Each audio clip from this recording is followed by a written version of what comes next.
In the fall of 1984, a 37-year-old man named Walter Greaves set out for a solo camping trip deep in the Appalachian backwoods of Virginia, near the Jefferson National Forest.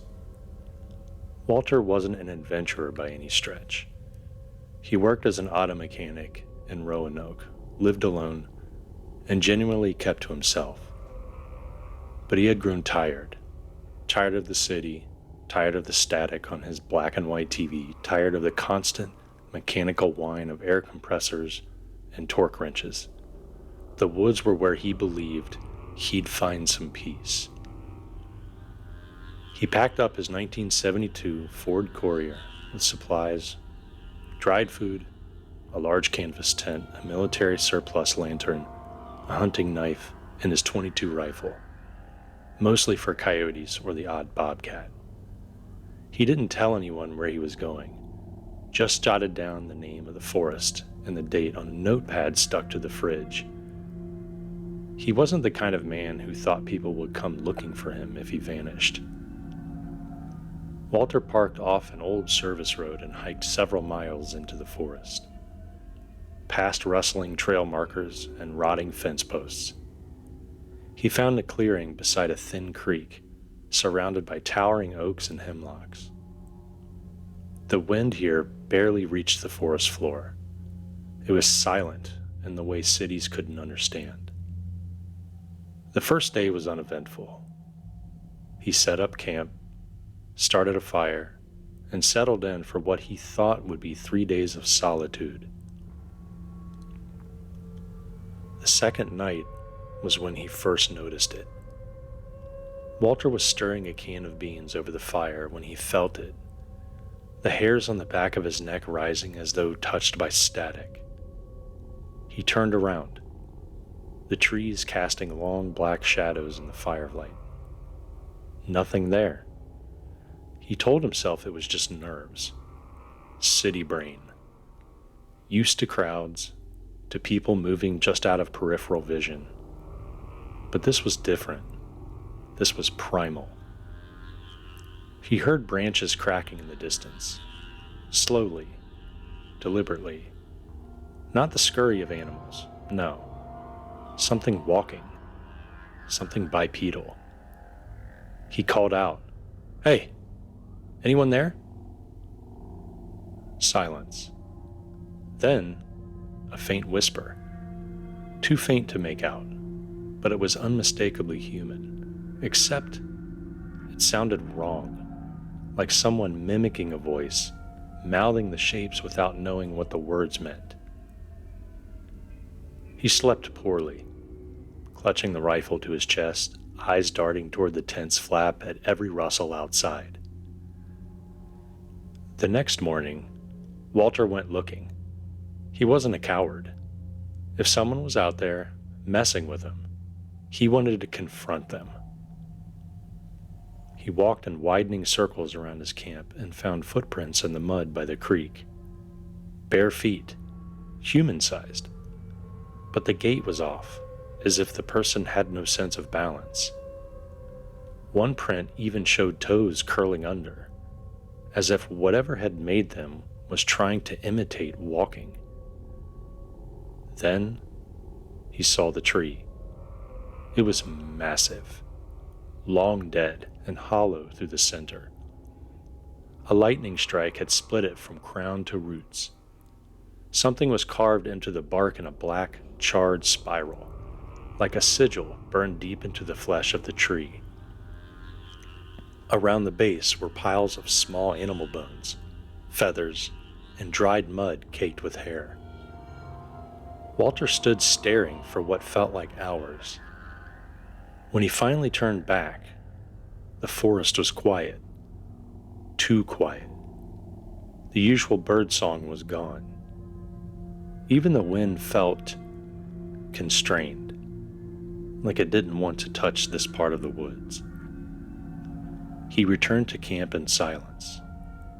That night, he didn't light a fire. He sat in the dark.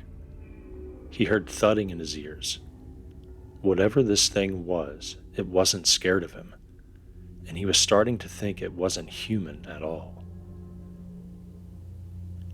He woke to whispering, not outside, but inside the tent. It sounded like someone mimicking his voice. "Help me. Please. Help me." In a desperate tone he'd never used, but it was his voice. Walter sat up in terror. The tent was empty. He stepped out into the cold. The woods were moonlit. His breath steamed in the air. The whispering continued, now circling around him. "Walter. Walter, come see." He turned in circles, heart racing. The flashlight beam flickered, then died. He banged it against his hand also. Nothing. Dead. He fired a warning shot into the trees. The report echoed, but nothing fled. Instead, he heard something move. No, crawl through the underbrush just outside the light. A wet, shifting noise, like slick hands dragging across leaves. He ran back to the tent and zipped it tight. That night, the thing circled for hours. Sometimes it tapped on the canvas. Sometimes it just breathed, long, slow breaths, like it was savoring the fear. He packed his things as fast as he could, but when he reached the spot where he had left the trail markers, they were gone. By this time, it was the fourth morning. The trail markers weren't broken. They hadn't fallen. They were just gone. The woods had rearranged them themselves.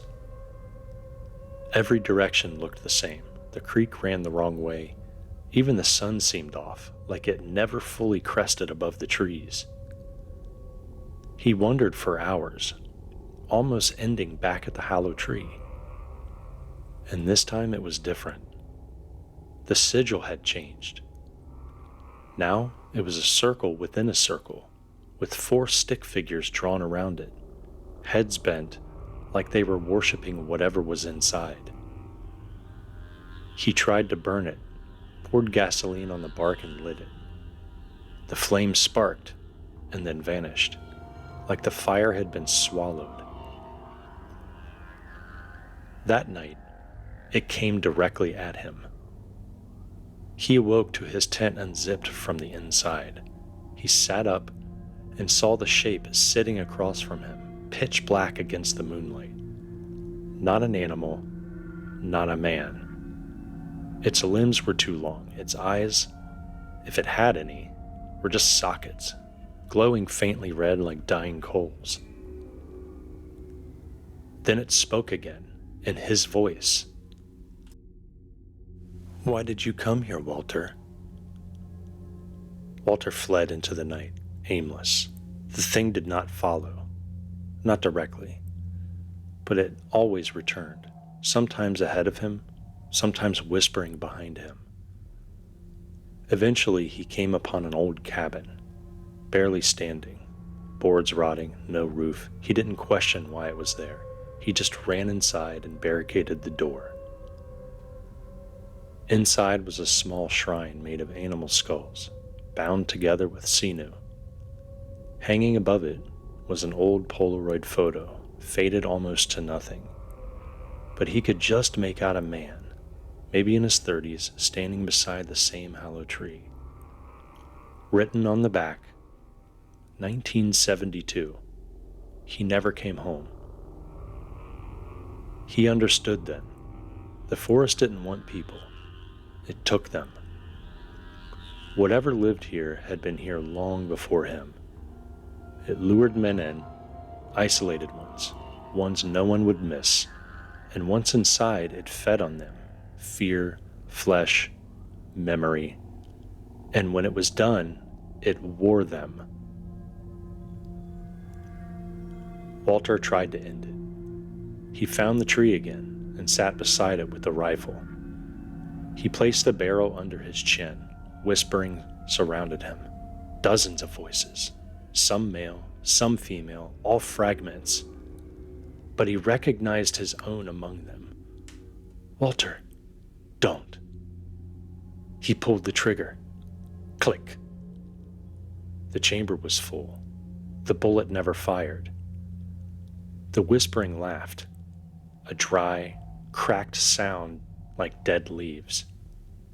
Then it said in his voice, "You're mine now."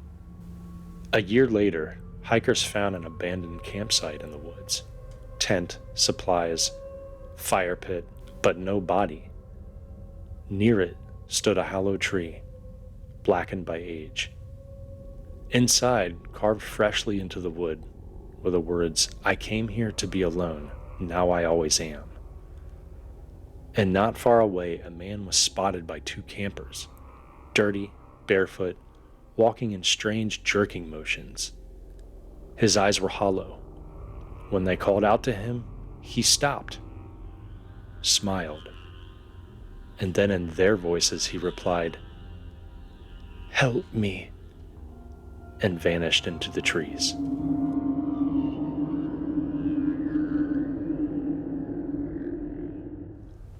If I'd known what was waiting for us out there, I never would have gone. But when Jesse texted the group chat with, "One last camping trip before we all split up for good," I couldn't say no. None of us could. College was over, we were scattering across the country, and this was our final chance to be together in the place where it all began, deep in the heart of the weird timberlands. A place so untouched by time that cell signals died miles before the tree line. It was me, Jesse, Lauren, Micah, and Tanya, 5 friends who'd known each other since freshman year. We'd done trips before, but this one felt different, not just because it was our last, but because of where Jesse had picked to set up camp. It's a hidden spot, no trails. You gotta hike in, real remote. My cousin told me about it," he said, shuffling cans of chili into his pack. "How remote are we talking?" Tanya had asked, not hiding the worry in her voice. Jesse grinned.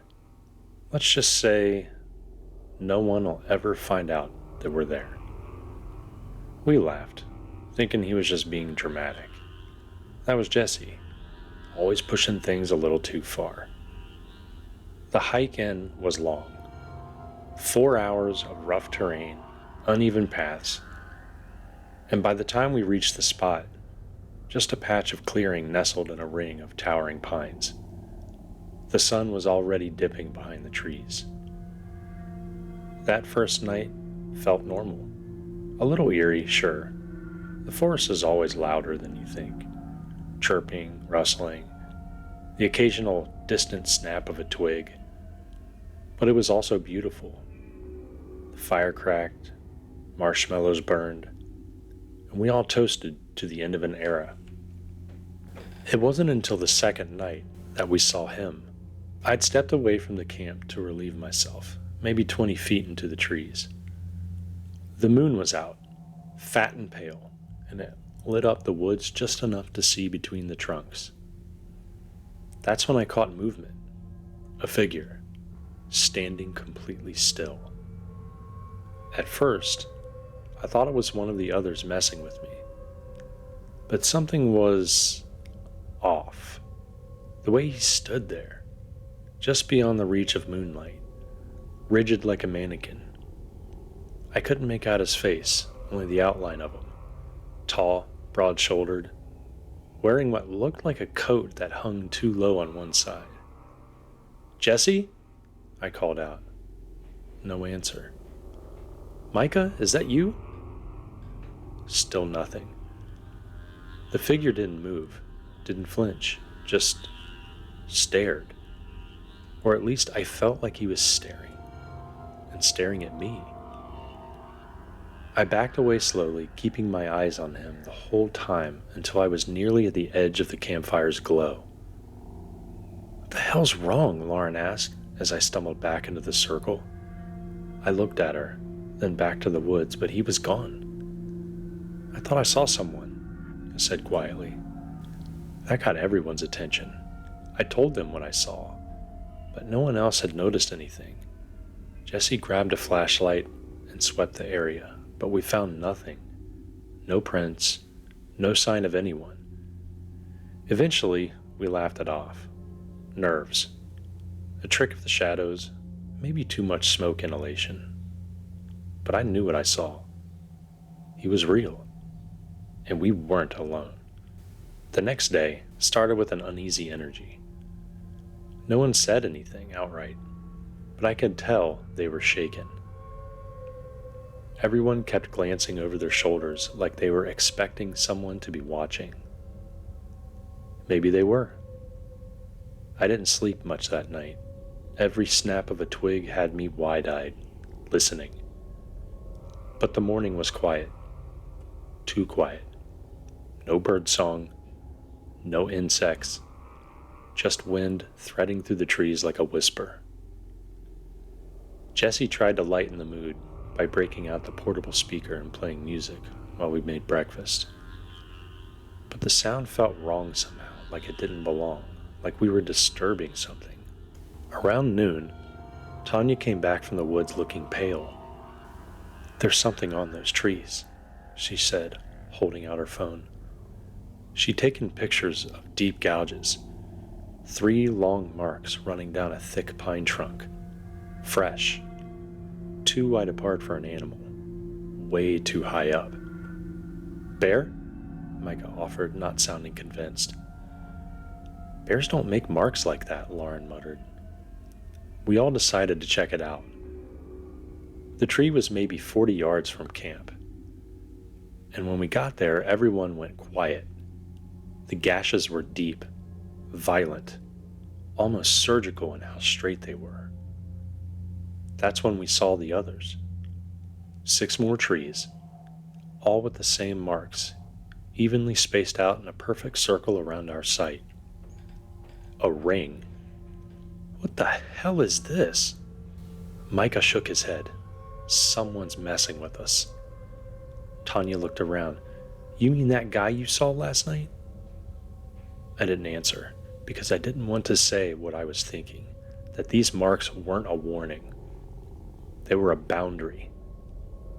That night, no one slept. We agreed to take shifts watching the perimeter. Jesse and I took the first, sitting by the fire, flashlights in hand. The air had gotten colder, unnaturally so, and every gust of wind seemed to bring with it a smell like wet earth and rust. We didn't talk much, just sat and listened. And then, just past 2 a.m., I saw him again, standing in the same spot as before, but closer this time, maybe 10 yards into the trees. His head tilted slightly to one side, like he was trying to understand us, or mimic us. And there was something horribly wrong with his face, not deformed, just blank, like he was wearing skin that didn't belong to him, like a costume that didn't quite fit. Jesse saw him too. "Jesus Christ," he breathed, his flashlight shaking in his hand. We both stood slowly. I wanted to yell, to demand the man say something, but all that came out was a strangled croak. He didn't move, didn't blink. And then, without warning, he stepped back into the trees. Not turned and walked away, stepped back, like being sucked into the darkness. We woke the others, packed our gear, and at that point, none of us wanted to wait for morning. But when we tried to find the trail back out, it was gone. We hiked in every direction we could, north, south, doubling back to where the trail should have been. But the forest didn't make sense anymore. Trees we swore we'd passed were suddenly unfamiliar. Landmarks were missing. Even the light through the canopy felt strange, like the sun was too far away. By afternoon, we'd made a slow, anxious circle right back to camp. "That's impossible," Michael whispered, sweat beading on his forehead despite the cold. "We walked for hours." "No, "We didn't," Lauren muttered. I looked down at my watch. It was dead. Jesse's was too. Tanya's phone refused to turn on, even though it was 82% when we left. The woods weren't just hiding the trail. They were keeping us here. That night, we didn't light a fire. No one said it, but we all knew the same thing. Something was watching us, and we didn't want to give it more reason to come closer.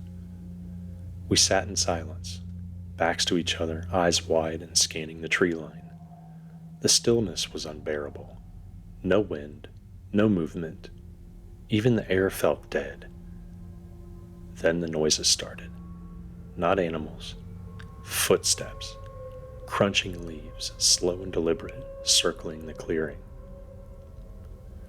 Lauren began to cry softly.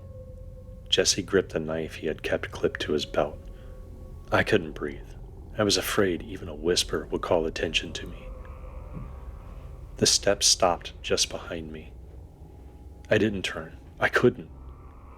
Then I heard a voice, low, hoarse, broken, whisper my name from behind me. Ellie. I spun around, flashlight raised. No one there, just trees, just night. But I swear to God I felt breath on the back of my neck. We tried to stay awake, all of us. Sometime before dawn, I must have drifted off. It couldn't have been for more than 20 minutes. When I woke, Micah was gone. His pack, his flashlight, his boots, all still there. No sign of a struggle, no trail to follow. We searched for hours, screaming his name, combing the woods like maniacs. Nothing. Not a broken branch or footprint. It was like he'd never been there at all. Tanya broke down. Lauren sat with her arms wrapped around her knees, staring blankly into space. We're not supposed to be here, she muttered. This place isn't right. She was right. We all felt it now. The woods weren't just watching. They were alive, shifting, hunting. Jesse tried to take charge. We'll keep moving. Even if we don't find the trail, we'll eventually get out if we head in one direction long enough. But every step deeper just made the forest denser, darker, more wrong. Around dusk, Tanya screamed. We ran to find her standing over something on the ground. Micah's hat. And next to it, a pile of teeth. Clean, bleached white, still warm. We couldn't speak. Tanya just stared at the teeth, shaking, whispering, "It's not real. It's not real," over and over again. Jesse crouched down to examine them, trying to keep his voice steady. They're not his. Probably animal. We all knew better. We recognized the chip on one of the molars. Micah cracked it on a bottle opener during spring break last year. That night, no one argued when I suggested we keep watch again. 2 at a time this time, but something in the forest had changed. It was bolder. The noises came back, but now there were voices too. Not just whispers. Ours. It was our voices mimicking things we had said earlier in the day. Just keep moving, one would echo from the trees, Jesse's exact cadence, or Tanya's scream repeated from behind a tree, hollow and delayed. At some point during the night, Lauren started talking to someone. She sat near the edge of the clearing, nodding and smiling faintly. I approached her slowly. "Lauren? Who are you talking to?" She blinked and looked at me like I was one who was strange. "He says he can help us get out. He says we just have to listen." "Who?"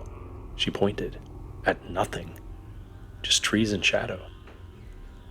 I pulled her back to the fire and told Jessie we need to keep an eye on her. She slept fitfully, mumbling in her sleep, eyes fluttering beneath the lids like she was dreaming too fast.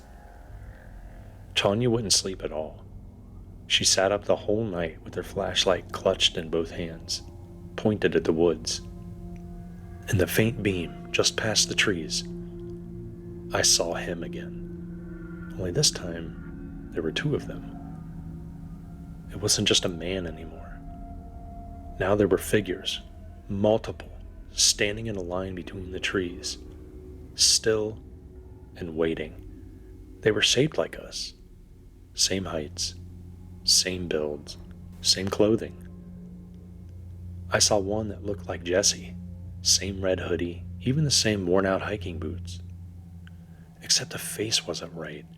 It was as if something had tried to copy it from memory, but got the details wrong, like a sketch melting in the rain. When I pointed them out, Jesse finally believed me completely, his face drained of color. That one's me. We all stared. The figures didn't move, didn't blink. They just watched us from the edge of the firelight, where the shadows clung too thick and too heavy for anyone natural, or anything natural. And then, just before dawn, they stepped back again, disappearing into the trees without a sound. That morning, Lauren was gone. No blood, no scream, no signs of struggle. But there, just like with Micah, was something left behind. Her voice recorder, still playing. On it, a recording from the night before. At first it was just us talking, whispering, scared. Then, near the end, her voice, distorted and strange, said, "It's not so bad once you let go. He's beautiful inside. You just have to peel away the skin." And then, laughter. But it wasn't her laugh. It was mine. After Lauren vanished, Tanya broke. She started pacing the perimeter of the camp, mumbling to herself, eyes darting at every sound. Her flashlight beam shook with every breath. "We need to get out of here. We need to get out of here. We're not meant to see this." Jesse and I tried to keep it together. We argued whether we should stay put or move again. Neither of us believed there was a real answer. Not anymore. The forest wasn't acting like a forest. It was like a room with walls that kept shifting.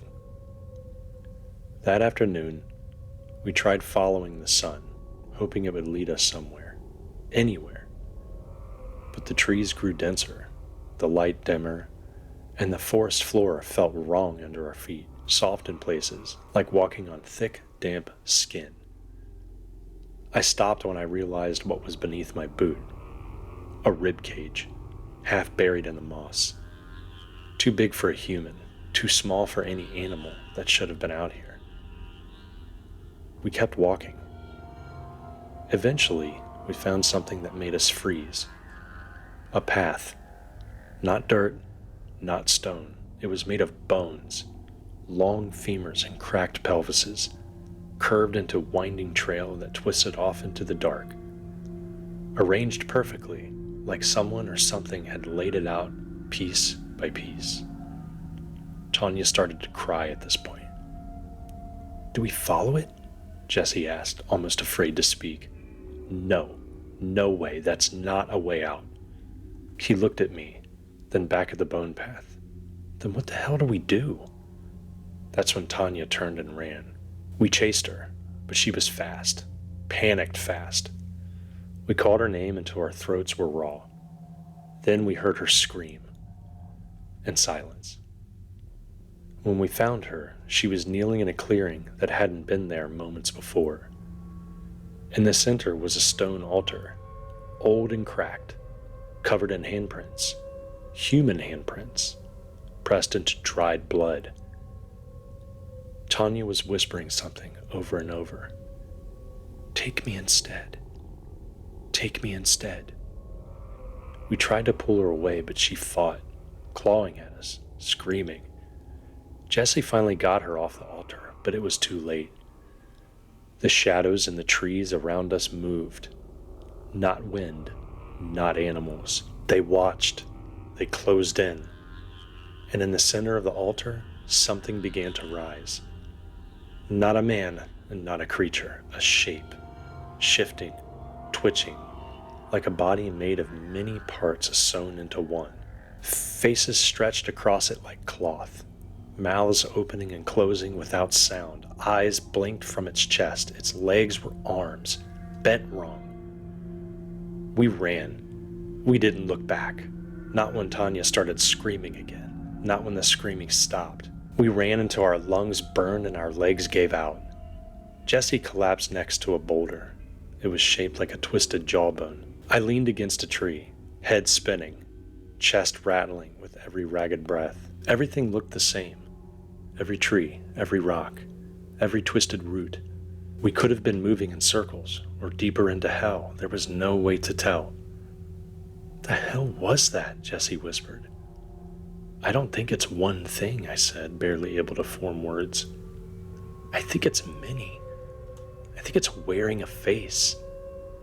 We didn't speak for a long time after that.